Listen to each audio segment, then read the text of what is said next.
देश भर के किसान आज सोनीपत पहुंचे हैं। कन्याकुमारी से लेकर जम्मू कश्मीर तक की यात्रा का प्लान बना रहे हैं। पंजाब के बड़े नेता जगजीत सिंह डल्लेवाल हमारे साथ मौजूद हैं। डल्लेवाल साहब, एक बड़ी यात्रा करने जा रहे हो, क्या मकसद है यात्रा का? देखिए, इस यात्रा का मकसद ये है कि हम लगातार देख रहे हैं पिछले लंबे समय से हमारा किसान कर्ज की वजह से सुसाइड कर रहा है। परिवार रुल रहे हैं किसान के, कोई उनकी बात सुनने वाला नहीं है। इनकी बातें कही जाती हैं कि किसान की आय दुगनी कर देंगे, लेकिन दुगनी करने की बजाय किसान के सर पे कर्ज दुगना हो रहा है, कर्ज बढ़ रहा है। तो उसको रोकने के लिए हमारा ये मानना है सभी एसकेएम नॉन पॉलिटिकल के लीडर्स का कि जब तक देश के किसान को एमएसपी गारंटी कानून नहीं मिल जाता, क्यों? देखिए, देश के किसान को एमएसपी से कम दाम मिलने की वजह से 2020 से लेकर 2017 तक 45 लाख करोड़ रुपया देश के किसान का लूट लिया गया। और आज अगर हिसाब किताब लगाएंगे आज की डेट में, तो मेरा ख्याल है 22-23 लाख करोड़ रुपया हमारे देश के किसान पे कर्ज होगा, ज़्यादा से ज़्यादा।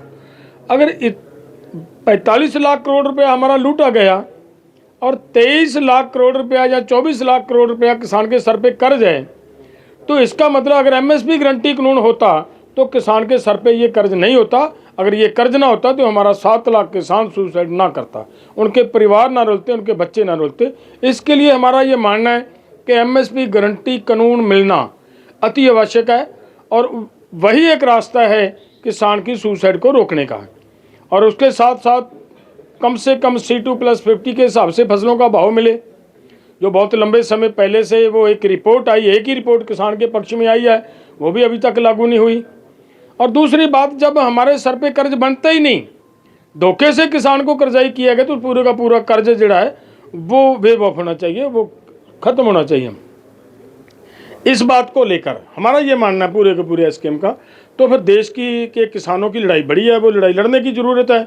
आगे आने वाले भविष्य में बड़ी लड़ाई लड़ने की हम तैयारी कर रहे हैं स्कीम नॉन पॉलिटिकल की एक प्लेटफार्म की तरफ से। तो इसके लिए इस लड़ाई को कैसे मजबूती से लड़ा जाए, पूरे देश को कैसे साथ जोड़ना, एकजुट करना है, उसके लिए ये ज़रूरी है कि पूरे देश के गांव-गांव में जाकर हम अपनी बात लेकर जाएं। और ये यात्रा का मकसद ये है। और इस पर्पज़ के लिए हम कन्याकुमारी यात्रा कब शुरू होगी, कहाँ से कहाँ तक यात्रा? हाँ, ये यात्रा का जो शुरू होना है ये 7 फरवरी को कन्याकुमारी से शुरू होगी। वहाँ पे एक बड़ी किसान महापंचायत के शुरू वहाँ से उस तरीके से की जाएगी। और अलग अलग राज्यों में कहीं पे 4 पंचायतें, कहीं पे 5 पंचायतें, कहीं पे 7, 8, 10 पंचायतें भी हो सकती हैं। वो करते हुए प्रेस कॉन्फ्रेंस के माध्यम से किसानों की बात बार बार मतलब लोगों के पास ले जाते हुए, कहीं पैदल यात्रा भी करेंगे, कहीं पे ट्रैक्टर पे यात्रा होगी, कहीं पे गाड़ियों पे यात्रा करेंगे। और इसको एंड में हम दिल्ली के रामलीला ग्राउंड के अंदर 19 मार्च को इसका समापन करेंगे। और इसके साथ साथ हमारा ये प्रोग्राम है कि पूरे भारत के हर एक गांव से, प्रत्येक गांव से हम एक जो हमारा मेमोरेंडम है, जो हमारा मांगों का चार्ट है, वो हर एक गांव में भेज रहे हैं। सभी लोगों का, पूरे गांव के लोगों का उसके ऊपर समर्थन मांग रहे हैं हम। लोगों के दस्तखत होंगे, किसानों के, मजदूरों के, सबके, क्योंकि हमारी मांग है कि किसान और मजदूर का कर्ज माफ़ होना चाहिए। और वो साथ साथ इकट्ठा करते हुए हम 19 मार्च को देश के प्रधानमंत्री को वो भी हैंड ओवर करने का काम करेंगे। क्या इसमें गैर राजनीतिक संगठन मौजूद होंगे या अन्य संगठन भी इसमें साथ आएंगे? देखिए, इसके लिए हमारा ये बड़ा स्पष्ट है।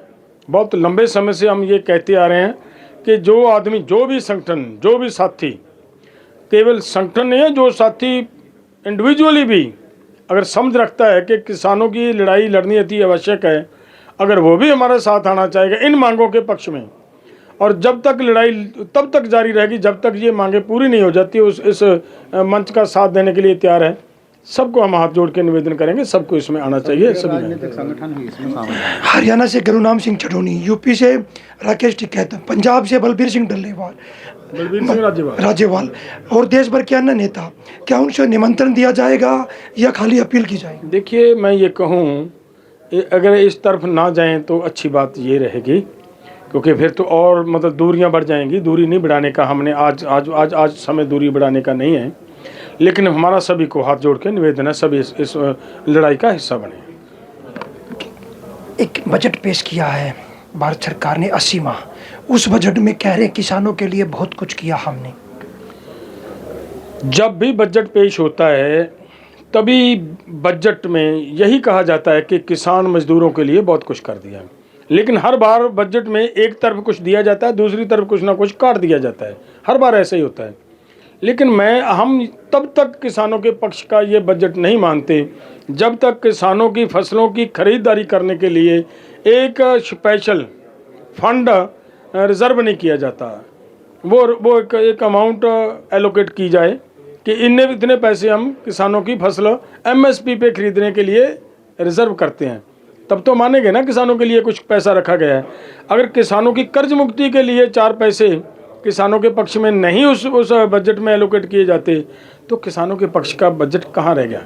वो तो कंपनियों के पक्ष का बजट होता है। घूम घुमा के कंपनियों को देने का प्रयास किया जाता है। सब्सिडी की बात हम बहुत बार ये बात कहते हैं कि आप सीधी किसान को सब्सिडी क्यों नहीं देते भाई। आप ये कहते हो कि आप ये सामान लो, वहाँ उसी फैक्ट्री से उसी इंडस्ट्री से आपको वो सामान खरीदना पड़ेगा, तब वो उसके ऊपर सब्सिडी देंगे। उनका रेट पहले ही हमारे जो मार्केट का रेट होता है उससे डबल रेट होता है। तो इसका बजट किसान को सब्सिडी नहीं मिलती, वो पैसा फैक्ट्री वाले को दिया जाता है। हरियाणा और पंजाब के मुख्यमंत्री की SYL को लेकर एक बैठक हुई है, उसमें कह रहे हैं कि सकारात्मक सामने आई है कि पानी मिलने की उम्मीद है क्या हरियाणा को। देखिए, ये पॉलिटिकल बयान होते हैं, सकारात्मक या नकारात्मक ये बातें अलग होती हैं। ये पॉलिटिकली गेम है, बहुत लंबे समय से लटक रही है। पहले भी कोई भाई थे, उन भाइयों ने आपस में ऐसे ही रखा। इधर वाला भाई जब इधर इलेक्शन होती थी वो इधर वाला भाई उसको यूज कर लेता था कि एक एक बूंद लेकर रहेंगे। जब उधर वाले भाई की बारी आती थी वो ये बोल देता था एक बूंद लेने नहीं देंगे हम किसी को। मेरा कहने का मतलब है पानी सभी को चाहिए।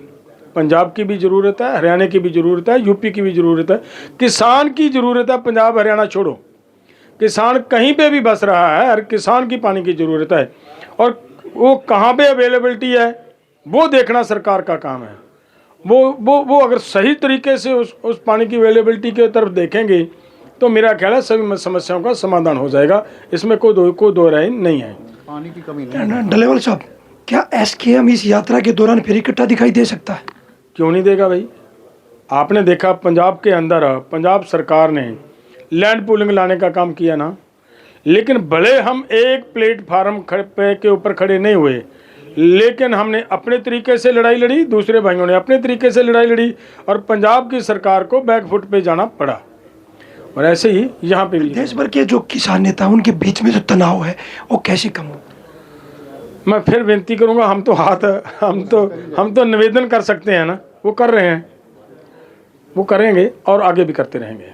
देखिए, हमारे साथ जगजीत सिंह डल्लेवाल थे। उनका कहना है कि हम 7 फरवरी से कन्याकुमारी से यात्रा की शुरुआत कर रहे हैं और यात्रा जम्मू कश्मीर तक जाएगी और देश में जितने भी किसान संगठन हैं उनसे भी अपील कर रहे हैं कि हमारा साथ दें, क्योंकि किसानों की मांगों को लेकर एक बार फिर किसान सड़कों पर आ रहे हैं। सोनीपत से पवन राठी,